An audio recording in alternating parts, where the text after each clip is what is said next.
우리가 9장 10장에서 예후에 대해서 살펴봤는데 오늘은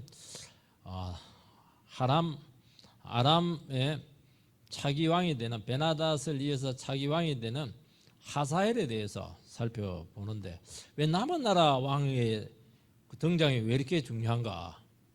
중요합니다. 왜 중요하냐? 이스라엘하고 밀접한 관계가 있기 때문에 중요한 것입니다. 성경은 하나님 백성들에게 아주 중요한 부분들은 기록을 하고 또 하나님께서는 만왕의 왕이시기 때문이죠. 오늘 본문에서 보면은 하사엘이라고 하는 그 베나닥 왕, 아람의 베나닥 왕의 신복인데 이 사람은 베나닷을 이불을 덮어가지고 죽입니다. 이 사람이 얼마나 무서운 사람이냐면은 살인기계예요. 이 사람은 역사 위에 등장하면 안 되는데 영화 중에 이제 터미네이터 있잖아요. 터미네이터 같은 그 기계 등장하면 되겠습니까? 거의 터미네이터 같은 그런 인물이 아람 왕으로 등장을 하는데 이 등장하면 안 되거든요. 근데 이게 무시무시한 사람이 사실은 이제 등장을 한 것입니다. 왜 이 하사엘이 등장했겠습니까? 그거는 딱 하나입니다. 하나님의 백성들인 이스라엘 백성들이 깨닫지 못하기 때문에 계속 배교를 했기 때문에 하나님께서 무시무시한 징계의 몽둥이로 그 인물을 등장을 시키는 것입니다. 엘리사 선지자는 이스라엘 나라 왕도 아니고 이스라엘의 그 적국의 나라 아람의 지금으로는 시리아죠. 그 정말 일어나서는 안 될 그 사람을 기름 부어야 되니까 그 사람을 세워야 되니까 기가 막힌 거예요. 기가 막힌 거예요. 이게 안 세울 수도 없고 이 사람 세워놓으면 이스라엘의 쑥대밭이 될 텐데 그래서 오늘 엘리사 선지자 보면 피눈물을 흘리고 있습니다. 이 사람은 등장하면 안 될 텐데 하나님 왜 이 사람을 세우냐고. 안 세울 수도 없고 이것도 이스라엘 백성들은 알지 못하고 참 그런 기가 막힌 장면이라는 것을 미리 서론적으로 여러분들에게 간략하게 요약을 해드렸습니다. 첫 번째는 지연된 엘리야의 예언이 나옵니다. 7절 말씀을 읽어보면 엘리사가 다메섹에 갔을 때 아람 왕 베나닷이 병들었더니 왕에게 들리기를 이르되 하나님의 사람이 여기 일어났나이다 하니 엘리사 선지자가 일부러 다메섹을 찾아갑니다. 다메섹은 아람의 수도입니다. 선지자가 특별한 지역을 갑니다. 목사가 된 특별한 지역을 갑니다. 마음대로 못 가요. 특히 적성국의 수도를 간다고 하는 것은 하나님의 특별한 지시가 있어야 되는데도 불구하고 오늘 보면은 하나님께서 가라 가지 마라 흔적이 보이지 않습니다. 그런데 흔적이 보이지 않는 것이 아니고 흔적은 열왕기상 19장 15절부터 18절 그 사이에 17절 말씀 속에 나와 있습니다. 그거는 뭐냐니까 엘리사의 선생님이었던 엘리야 선지자에게 하나님께서 주신 예언이 있었는데 그 예언을 지금 성취하기 위해서 시리아로 찾아가고 있는 것입니다. 엘리사 선지자가 기도하면서 하나님의 지시를 구체적으로 받았다는 것을 알 수가 있습니다. 한번 띄워주시기 바랍니다. 열왕기상 19장 15절에서 17절 말씀을 한번 띄워주시기를 바랍니다. 우리 같이 한 목소리로 같이 읽어보도록 하겠습니다. 시작. 여호와께서 그에게 이르시되 너는 내 길을 돌이켜 광야를 통하여 다메섹에 가서 이르렀거든 하사엘에게 기름을 부어 아람 왕이 되게 하고 너는 또 님시 아들 예후에게 기름을 부어 이스라엘 왕이 되게 하고 또 아벨 모홀라 사밧의 아들 엘리사에게 기름을 부어 너를 대신하여 선지자가 되게 하라. 하사엘의 칼을 피하는 자를 예후가 죽일 것이요 예후의 칼을 피하는 자를 엘리사가 죽이리라. 이게 뭐냐니까 하나님께서 엘리사의 선생님이었던 엘리야에게 주신 소명이었습니다. 하나님께서 엘리야에게 이런 소명을 주신 때가 중요합니다. 이때는 아합 때거든요. 여기 나와 있는 그 왕은 아합의 손잡을 된다고 볼 수가 있어요. 엘리야는 갈멜산에서 바알 선지자와 대결을 해서 큰 승리를 거두게 됩니다. 그러면 큰 승리를 거두게 되었으면 하늘에 불이 떨어져서 참 신은 여호와다 하는 것이 공개적으로 드러난데도 불구하고 이스라엘은 충격을 받긴 해요. 그러면 어떻게 해야 되냐? 하나님께로 확 돌아와야 되는데 반쯤 돌아온 겁니다. 이런 반쯤 돌아오는 게 그게 위험한 겁니다. 사람도 꺾이려면 확 꺾여야 되지 반쯤 꺾이면 이게 굉장히 더 사나워질 수가 있어요.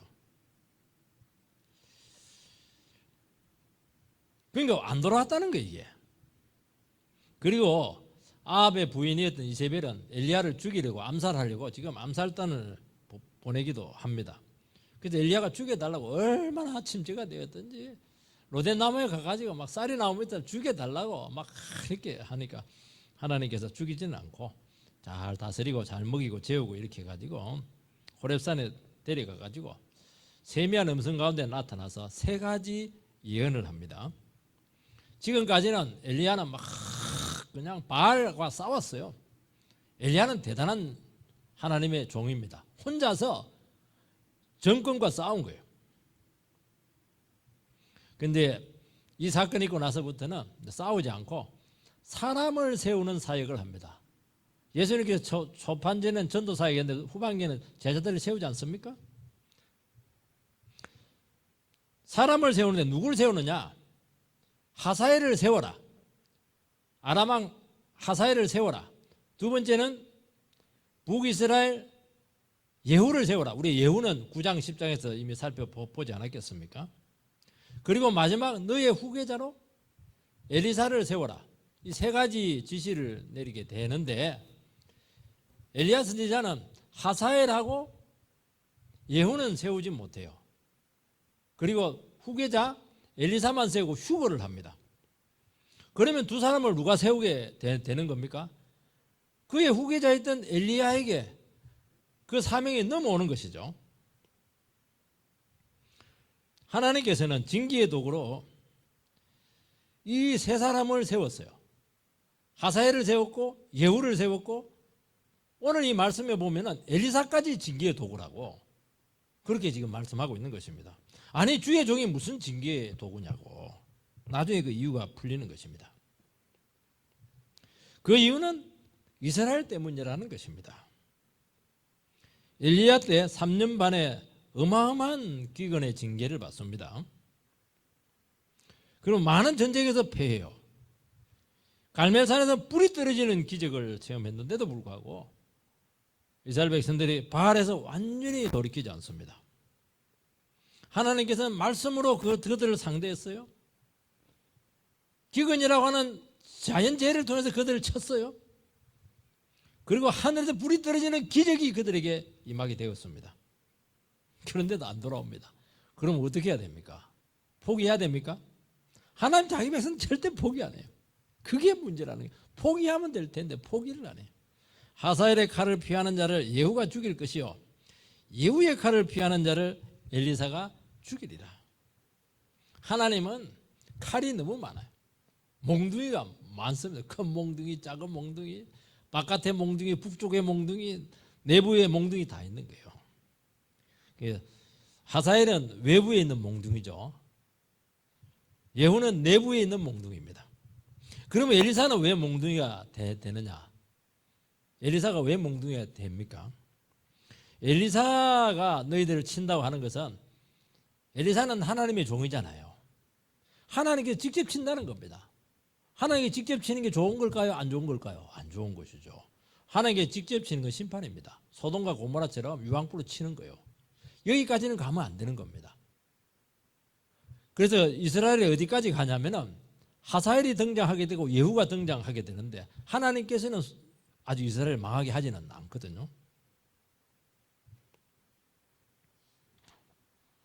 하나님께서는 특징이 하나가 있습니다.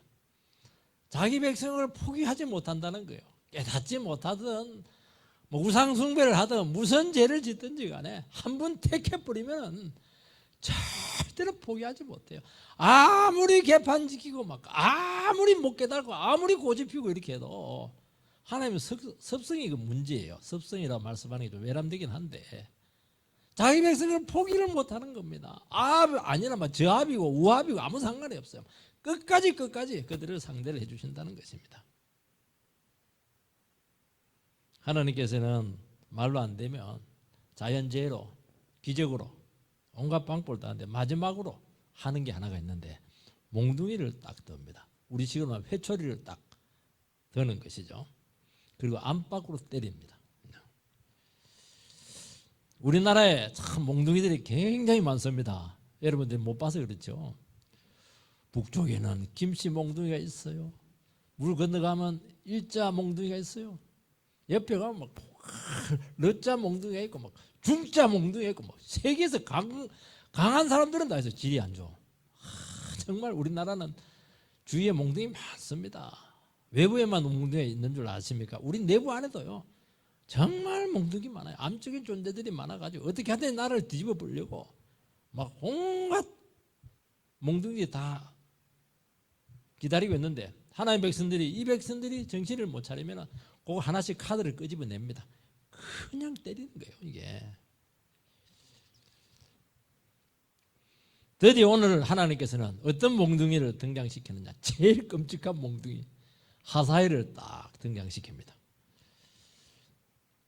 여러분 하사엘은 등장하면 안 돼요. 또 등장하지 않을 수도 있었어요. 어떻게 하면 등장하지 않을 수 있습니까? 하나님께서 아무리 계획해놨더라도 하나님 잘못했다고 이제 우상 숭배하지 않겠다고 이제 하나님 철저히 믿겠다고 그럼 하나님께서 모른 척하고 또 시부지기 숨겨버리세요. 그것도 치아버립니다. 그래서 하나님께서는 진짜 돌아왔는지 검증을 합니다. 하나님께서 아합에게 뭐라고 했냐니까 네 이번에 아람과의 전쟁했을 때 그 왕을 죽이라고 한 건데 아람 왕이 또 굉장히 뭐라고 합니까? 뭡니까? 명예욕 이런 것들이 굉장히 강해요. 경제적으로 또 명예욕 이런 것들이 강하다 보니까 왕을 탁 살려가지고 딱 백성들 앞에 막 탁 프레이드를 하는 거예요. 와, 내 전과가 세다. 그래가지고 그냥 죽이라면 죽이면 될 거 아닙니까? 이용을 하는 거예요. 이용을. 그때 죽였으면은 하사엘이 등장하지 않거든요. 그런데 딱 정신을 못 차리고 또 자기 이익을 챙긴 겁니다. 그러니까 결국에는 하사엘이 등장하게 되는데 하나님께서 매를 들어가지고 때리면 아플까요? 안 아플까요? 전 옛날에 우리 아버지 때리는데 뭐 너무 아팠는데 그거는 아무것도 아니에요. 하나님이 때리면 너무너무 아파요. 너무너무. 여러분 교회나 성도가 하나님의 말씀에 순종하지 않을 때 은혜를 그렇게 많이 주는데도 불구하고 꾸역꾸역 고집 부리고 자기 그냥 세상으로 나가고 이렇게 하면 어떻게 하면 잘 되게 해요. 그래서 착각을 해요. 사람들이. 하나님 안 계신갑다. 하나님 내가 해도 막 하나님 어쩔 수 없네. 야 나도 대단해. 그러면 이제 안 되는 겁니다. 하나님께서 이렇게 봐주시는 것은 기회를 주시는 것이지 축복을 계속 주는 것은 기회를 주시는 것이지 그게 영원하지 않거든요. 계속 불순종하고 탐욕하고 우상 숭배 나가면 징계가 옵니다. 그때부터 징계란 다 당합니다. 하나님은 카드가 너무 많으세요. 얼마든지 때릴 수가 있어요. 지금 우리나라가 잘 나가다가 지금 한 칼을 맞았습니다. 안팎으로 지금 삐그덕거리고 있어요. 늘 얘기하잖아요. 한 번도 경험해보지 못한 그런 시절을 살고 있다는 그 말이 뭐냐니까 시작이 됐다는 것을 이야기하는 것이거든요. 왜 한 번도 경험해보지 못한 게 어떻게 있어요? 이 세상에 일어나는 일은 다 옛날에 다 있었던 일인데 어떻게 한 번도 경험해보지 못한 일이 어떻게 생길 수가 있습니까? 그건 하나님께서 시작했다는 것이죠. 그런데 기억해야 될 것이 뭐냐니까 아직 진짜 몽둥이는 등장하지 않았다는 겁니다. 이게 무서운 거예요. 하나님께서는 아직은 기회가 있어요. 그 증거가 뭐죠? 아직은 기업이 되고 있거든요. 아직은 경제가 돌아가고 있거든요. 아직은 지금 집안에 돈이 지금 숨겨놓은 돈이 있거든요. 아직은 기회라는 거예요. 싹 없어질 수 있는 겁니다. 그게 무서운 것이거든요.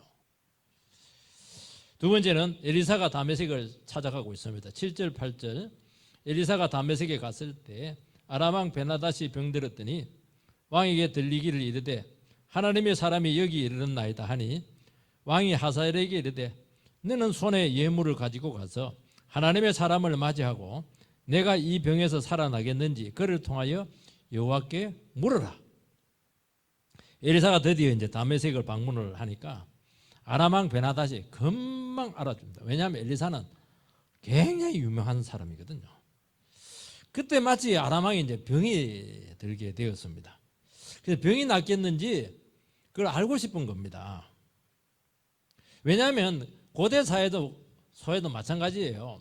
통치자의 병은 극비 상황이고 굉장히 국가적으로 중요한 그런 문제입니다. 왕이 엘리사를 뭐라고 표현하냐니까 하나님의 사람이라고 굉장한 존경심을 가지고 지금 표현을 하고 있습니다. 그리고 많은 예물을 가지고 극진히 맞이하는데 누구를 보내느냐? 자기 최고로 가까운 신복 하사엘을 보내서 여호와께서 내 병을 치료해 줄 것인지 묻습니다. 9절 10절 하사엘이 그를 맞이하러 갈새 다메섹의 모든 좋은 물품으로 예물을 삼아 가지고 낙타 40마리에 싣고 나아가서 그의 앞에 서서 이르되 당신의 아들 아람 왕 베나닷이 나를 당신에게 보내어 이르되 나의 이 병이 낫겠나이까 하더이다 하니 엘리사가 이르되 너는 가서 그에게 말하기를 왕이 반드시 나으리라 하라. 그러나 여호와께서 그가 반드시 죽으리라고 내게 알게 하셨느니라 하고 어마어마한 선물을 지금 가져가요. 낙타 40마리니까 낙타가 얼마나 짐을 많이 싣는 줄 여러분 텔레비보면 알잖아요. 엘리사가 딱 하사엘을 보고 냉소적이면서 굉장히 애매한 말을 합니다. 근데 이 말을 했는데 문장이 돼야 되는데 문장이 안 돼요. 연결이 안 돼요. 전반부하고 후반부가 연결이 안 돼요. 왕은 반드시 낫는다. 그러면 뭐 간단하죠. 뭐 의문스럽게 뭐가 있겠습니까? 근데 한마디 더 합니다. 여호와께서 왕이 반드시 죽으리라고 내게 알게 하셨다는 겁니다. 앞에서는 산다 이렇게 해놓고는 한편은 또 뒤에는 죽는다. 말이 안 되잖아요. 이게 왕은 병에서 낫습니다. 근데 그 다음 말이 모순이에요. 하나님께서 왕이 죽으리라는 것을 내게 알게 했다는 거예요. 내게. 누구에게? 엘리사에게 알게 했다는 겁니다. 이 말을 하사엘이 왕에게 갔을 때 전할까요? 전하지 않을까요? 앞부분은 전합니다. 물어보니까 왕이 낫겠다고 했습니다. 그런데 반드시 죽으리라고 엘리사 선지자가 말하라고 했습니다. 그 말을 할까요? 안 할까요? 안 하죠. 당연히. 그러니까 이 두 번째 말은 누구에게 한 말이냐? 왕에게 한 말이 아니고 하사엘 네에게 한다는 말이에요. 네 본심 아니냐는 게 지금. 왕이 병에서 낫긴 하지만은 왕은 또 다른 방식으로 죽는다는 겁니다. 어떻게 죽는지는 알 수가 없어요. 성경은 참 놀라워요. 어떻게 죽는다? 하사엘을 더 죽는다 그 말 없어요. 왜냐하면 하사엘이 죽일 수도 있고 안 죽일 수가 있거든요. 그거는 자율입니다. 하나님의 말씀을 듣고 그가 책임 있는 반응을 하는 것까지는 성경에서는 허용을 해요. 책임은 지게 합니다. 이것은 인간에게 주신 여지죠. 만약에 하사엘이 정말 충성된 신하라고 한다면 어떻게 하겠습니까? 왕에게 가서 왕이 반드시 회복됩니다. 그러나 조심하시기 바랍니다. 다른 죽음의 그림자가 왕을 기다린다고 했습니다. 내가 지켜주겠습니다. 그렇게 했을 겁니다. 그런데 하사엘은 절대로 그런 사람이 아닙니다. 하사엘은 권력의 화신입니다. 그러니까 엘리사 선지자가 왕이 난다 하니까 뜨끔한 거예요. 왕이 나오면 안 되잖아 지금요. 빨리 죽어버려야 되는데. 그래서 엘리사 선지자가 왕이 낫는다 했기 때문에 빨리 죽이는 거예요. 이게 회복되기도 전에 조급하게 이를 도모한 것입니다. 무섭죠? 하나님의 말씀 무섭죠? 예수님은 예루살렘에서 십자가 죽음을 3번에 걸쳐서 제자들에게 미리 말씀했습니다. 제자들은 막 말립니다. 어떻게 하나님의 아들이 십자가에서 끔찍한 죽음을 당할 수가 있습니까? 가룟 유다는 말은 안 해요. 벌써 그때 딱 배신의 마음을 딱 품습니다. 그 말을 통해서 제자들에게는 여지가 주어진 거예요. 어떻게 반응해야 될 것인가 하는 건 대단히 중요한 것입니다. 그래서 가룟 유다는 이분이 십자가에 죽는다고 내가 완전히 인생 종쳤구나. 지금이라도 내 거 챙기자. 퇴직금 챙기자. 그렇게 한 거예요. 그리고 배신하자. 예수님께서는 대진리를 그대로 말합니다. 그러면 제자들은 2가지 길밖에 없어요. 배신할 수도 있고 믿음으로 반응할 수도 있습니다. 중간은 없어요.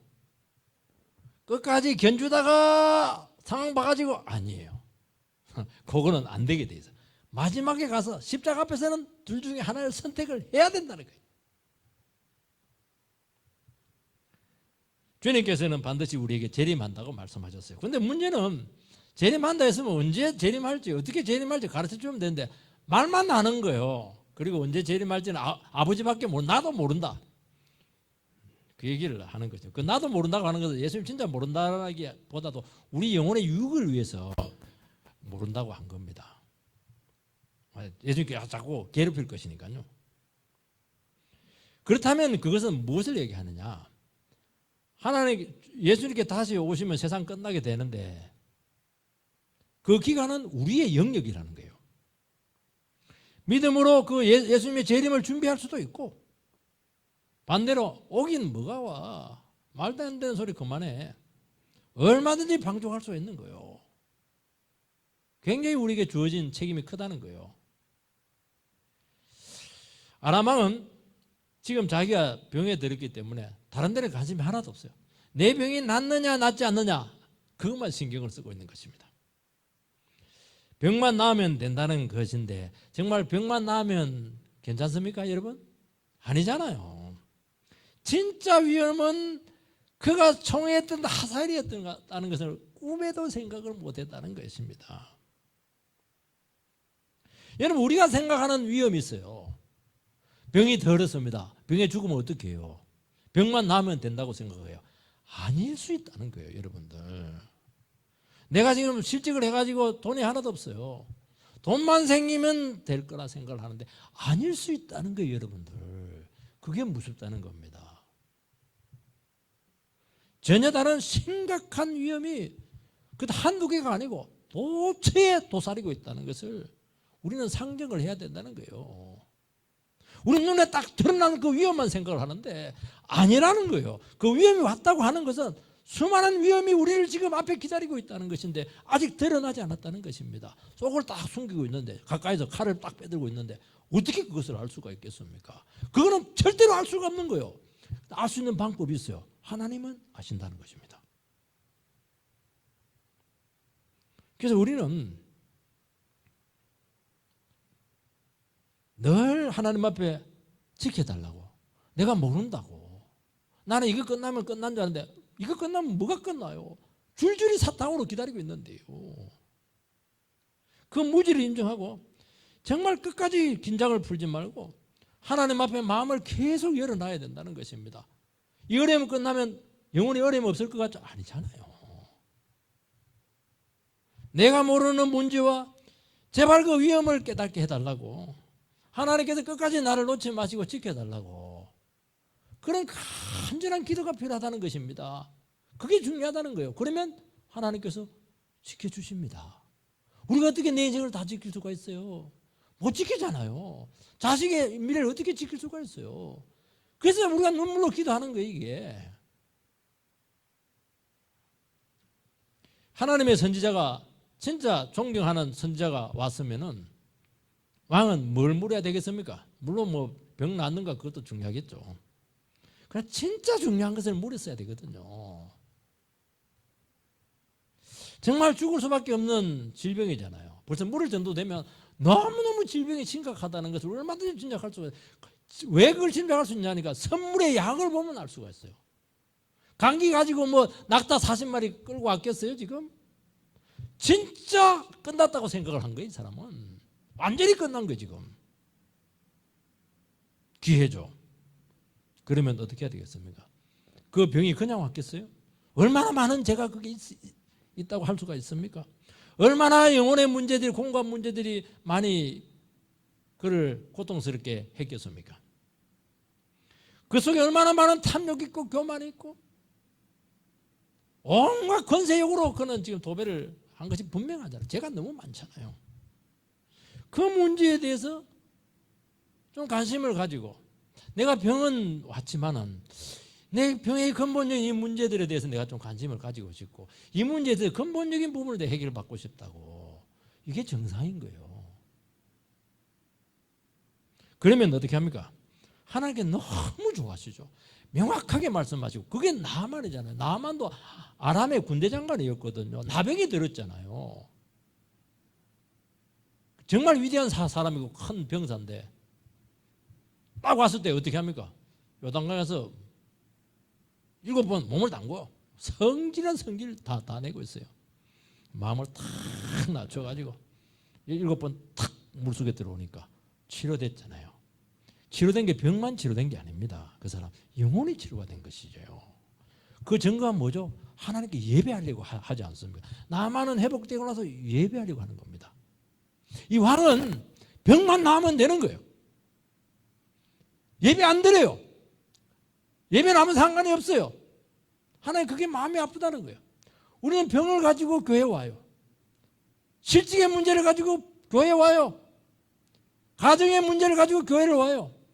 그것만 낫게 해달라는 거예요. 빚만 갚게 해달라는 거예요. 빚 갚아주면 도망가 버려요.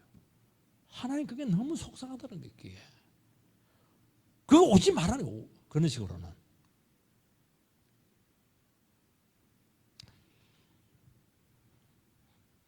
정말 근본적인 문제를 하나님께 나오면은 하늘의 부하로 너를 쏟아주겠다. 그렇게 하는 거죠. 내가 끝까지 내가 너를 함께 지켜주겠다. 그 약속을 받아야 되지 않겠습니까? 세 번째는 엘리사의 눈물이 나옵니다. 11에서 13절. 하나님의 사람이 그가 부끄러워하기까지 그의 얼굴을 쏘아보다가 우니 하사엘이 이르되 내 주여 어찌하여 우시나이까? 대답하되 내가 이스라엘 자손에게 행한 모든 악을 내가 알미라.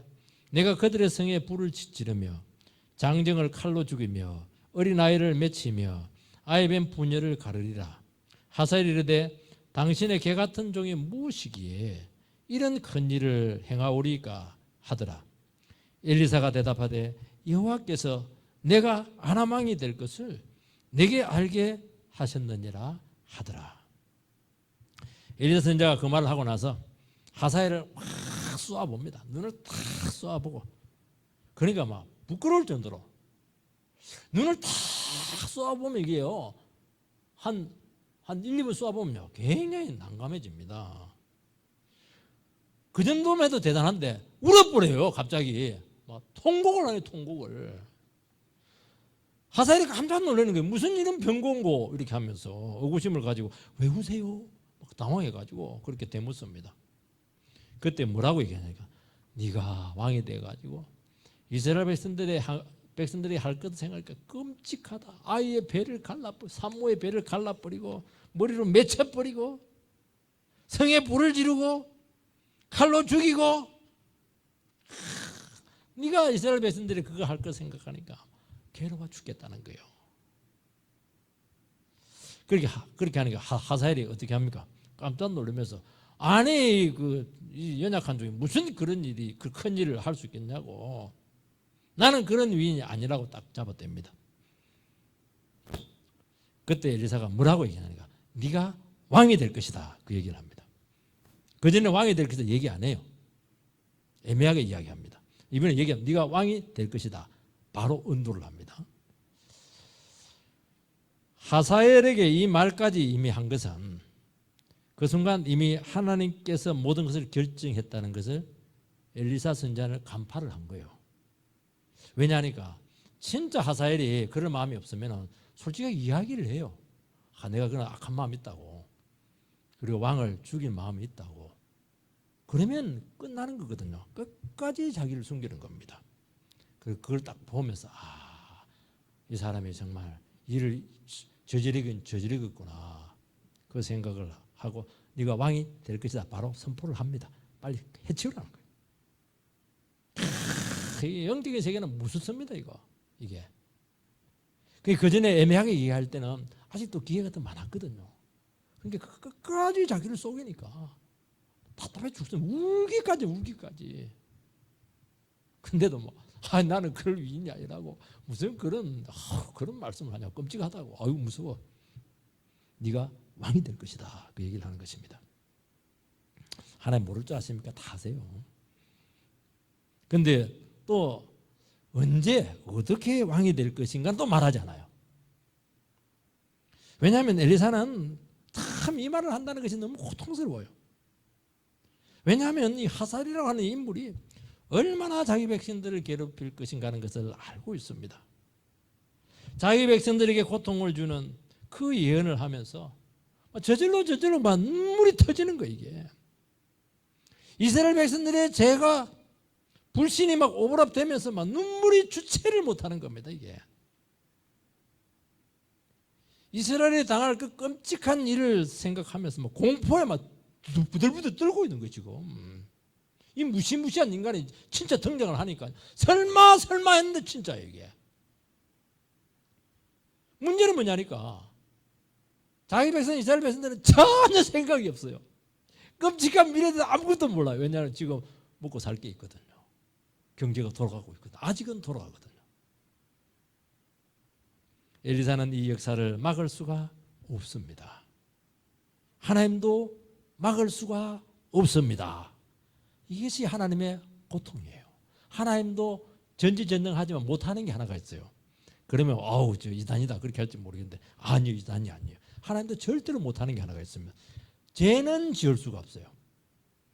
죄를 행할 수도 없어요. 하나님은 죄를 또 용납할 수도 없어요. 그게 하나님의 한계입니다. 한계라고 한다면.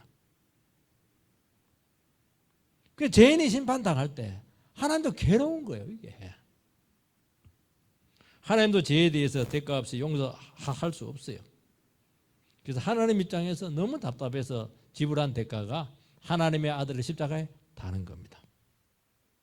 하나님은 무수히 찾아와서 자기 백성들을 깨우치고 회개하게 하고 돌이키게 합니다. 환난으로 쳐요. 몽둥이로 쳐요. 그런데 이스라엘 백성들이 깨닫지 못하고 있는 겁니다. 하나님 통곡을 한대요. 통곡을.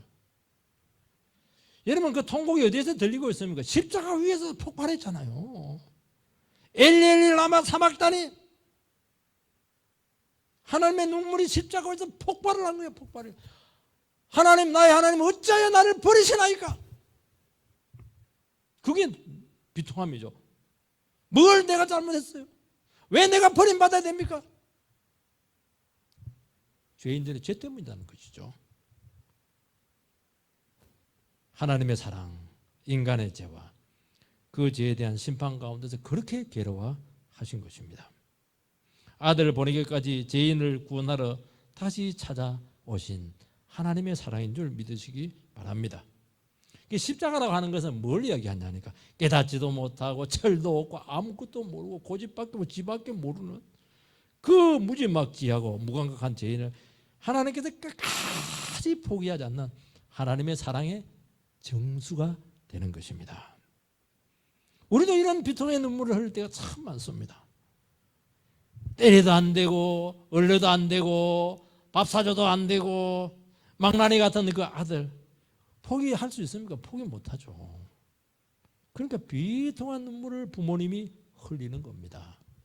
새벽기도에 나서 눈물로 기도하는 거예요. 그런데 이 눈물이 아들을 돌아오게 하고 변화시키고 하나님의 사랑으로 결국 녹아지게 하는 줄 믿습니다.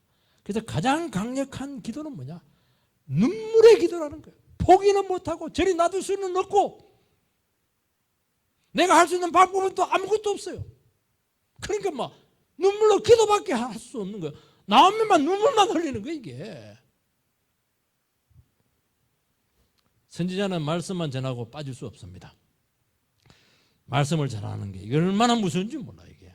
말씀에 대한 책임을 져야 돼요. 말씀 전하고 나서 아멘 하면 되겠지만 누가 아멘 합니까? 안 하지.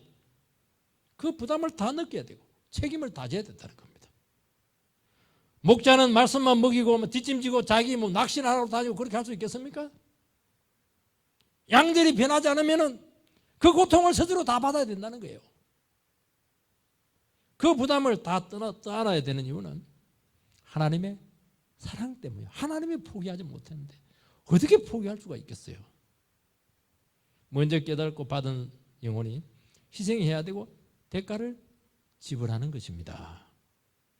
바울이 얼마나 동족을 사랑했어요. 그런데 제일 미워한 사람들이 유대인들이에요. 그냥 지구 끝까지 따라와가지고 돌 던지고 죽이는 거예요. 그거 그 먼 거리에 그 당시 고대사에 배싹이 얼마나 비쌀 텐데 집단으로 와가지고 뭐 죽이려고 그래요. 그런데 로마서 9장에서 뭐라고 했습니까? 내 이름이 생명책에 지워지는 한이더라도 내 거룩 친척들이 구원받기를 원한다고 그 얘기를 하고 있는 거예요. 포기가 안 되니까. 아니 나와 아무 상관없는 이방인들, 개 같은 이방인들은 그냥 말씀 한마디만 하면 눈물 흘리고 쭉 회개하는데 수천 년 동안 하나님을 믿어왔던 자기 백성들은, 친척들은 어마어마한 은혜를 받고도 그냥 마음을 열지 않으니까 괴로워 죽는 거예요, 이게. 우리는 말씀을 먼저 압니다. 영혼에 대한 사랑에 짐을 지는 것으로 나타나야 된다는 것입니다. 놀라운 일은 누군가 이 사랑의 짐을 지고 있을 때는 하나님께서는 절대로 버리지 않습니다. 고통을 주지 않는 것은 아니에요. 안 버리면 누군가 날 위해서 기도하네. 그 복음서에 누군가 날 위해서 기도하네. 기도하면 하나님은 절대로 안 버려요. 그 신기해요. 기도 끊어지면 버립니다. 엘리사가 울고 있는 한에서는 하사엘이 아무리 잔혹행위를 해도 절대로 안 버립니다. 왜냐하면 엘리사가 살아있거든요. 그래서 엘리사는 이 예언을 하고 나서 죽을 때까지 이 짐을 벗지 못합니다. 우리는 마땅히 주위의 불쌍한 영혼들의 짐을 감당하는 겁니다. 이게 예수 믿는 겁니다. 여러분, 예수 믿는 게 쉬운 줄 아십니까? 영혼에 대한 책임으로 나타나는 것이 예수 믿는 것입니다. 그러니까 편할 수가 없는 거예요, 이게. 엄마가 영혼의 짐을 벗으면 그 가정은 즉각 버림받습니다. 오늘날 기독교가 울어야 될 때 울지 않습니다.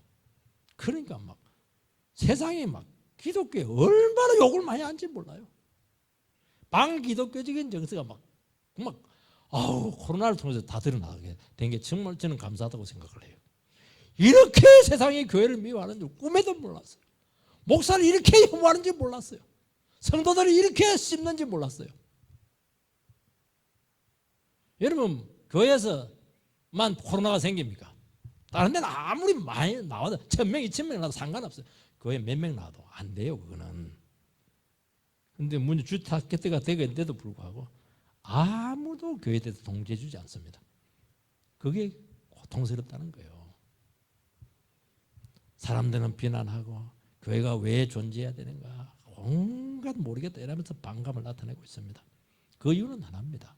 교회가 세상 영혼들에 대한 짐을 지지 않았기 때문이에요. 왜 짐을 안 졌습니까? 내가 먹고 살아야 되니까, 내 거 챙겨야 되니까 울지 않은 거예요. 세상 죄를 두고 울지 않은 거예요, 이게 여러분. 탐욕의 종교로 변질이 되었기 때문에 그렇다는 것입니다. 오늘 우리 시간 우리가 어떻게 이 코로나 상황에서 이 현실을 대처해야 될 것인가 하는 건 답이 바로 나와 있어요. 지금이라도 세상을 향해서 울어야 돼요. 말씀을 가지고 도전해야 돼요. 기도해야 돼요. 그거밖에 살 수 있는 길이 없어요. 14절 15절 그가 엘리사를 떠나가서 그의 주인에게 나아가니 왕이 그에게 묻되 엘리사가 내게 무슨 말을 하더냐 대답하되 그가 내게 이르기를 왕이 반드시 살아나리이다 하더이다 하더라. 그 이튿날에 하사엘이 이불을 물에 적시어 왕의 얼굴에 덮음에 왕이 죽은지라 그가 대신하여 왕이 되니라. 딱 나오잖아요. 얼마나 못된 놈입니까? 산다 해놓고 살면 안 되니까 그날 저녁에 이불을 적셔가지고 덮어버린 거예요. 정말 잔인한 놈이죠. 와, 끔찍한 놈. 와, 진짜 머리가 좋아. 이게요, 독약을 먹인 것도 아니고 기가 막히게 죽인 거예요, 사실은 이게. 엘리사가 모호하게 암시적으로 얘기한 것은 아직까지 기회가 있어요. 마음 돌이키면 되거든요. 근데 뭐 도리어 엘리사 선지자가 얘기를 하는 바람에 마음이 더 급해져 버려요. 빨리 이거 살아나면 안 되니까 빨리 죽여야 된다는 거예요. 만약에 엘리사 선지자가 이 왕 죽을 것이다 이러면 가만히 있죠. 산다고 했기 때문에 죽은 거예요, 이 사람. 죽는다 했으면 그대로 두죠. 그게 안 된다는 거예요, 쉽게 말해서. 엘리사 선지자는 여지를 두고 네 한번 다시 한번 생각해 봐라. 뭐가 얘기했지만은 하사엘은 하나님 말씀을 안 믿는 사람이에요. 하나님 무시한 사람이에요. 그게 무슨 소리예요? 아, 산다고? 아, 살면 안 되지. 하사엘은 모호한 게 하나도 없어요. 고민도 없어요. 양심의 가책도 없어요. 입을 덮어 죽여버린 겁니다.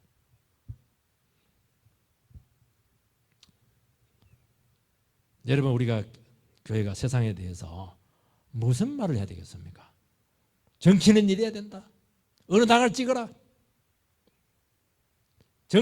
어떤 세상 원리들 그 가르칠 필요 없어요. 그냥 말씀을 선포하면 돼요.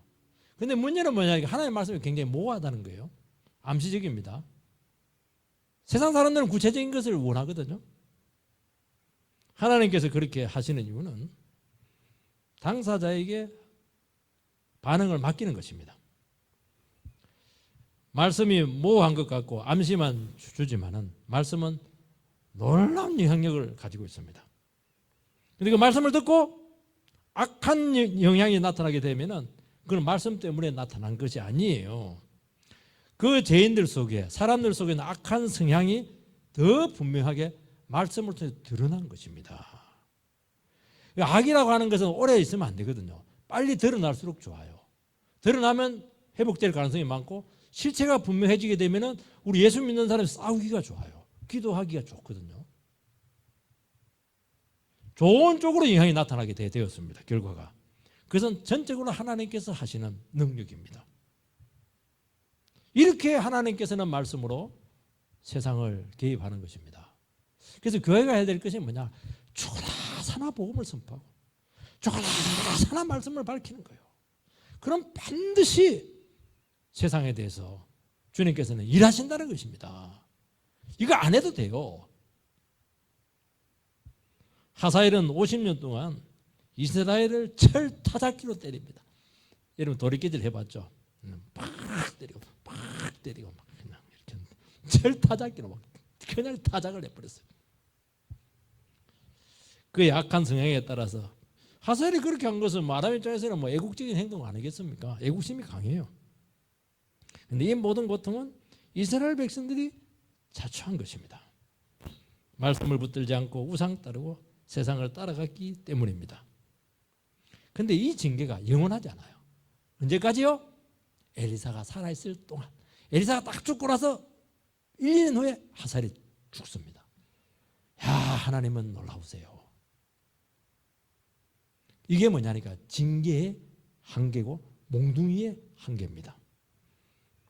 주님께서는 오늘 우리에게 뭐라고 말씀하고 있습니까? 마태복음 28장에 너희는 모든 족속으로 제자를 삼아 성부와 성자와 성령의 이름으로 제자를 삼아라. 내가 땅끝까지 너희와 함께 하리라. 그렇게 말씀을 했습니다. 그러니까 땅끝까지 함께 한다는 것은 아무 일이 안 일어난다는 게 아니에요. 얼마나 죄가 많은데요. 엘리사는 죽었지만은 하나님의 아들 되신 예수님께서는 지금도 살아서 하나님 보좌 우편에서 지배하고 있는 것입니다. 영원히 우리와 함께 하신다고 약속하고 있습니다. 우리는 망할 수가 없는 거예요. 어떤 상황이 오더라도 어떤 코로나가 오더라도 절대로 망하지 않아요. 하나님이 영원히 너희들과 함께 한다고 말씀을 하고 있는 것입니다. 그래서 영원히 주님과 함께 승리의 그런 계가를 부르시기를 주의 이름으로 축원드립니다.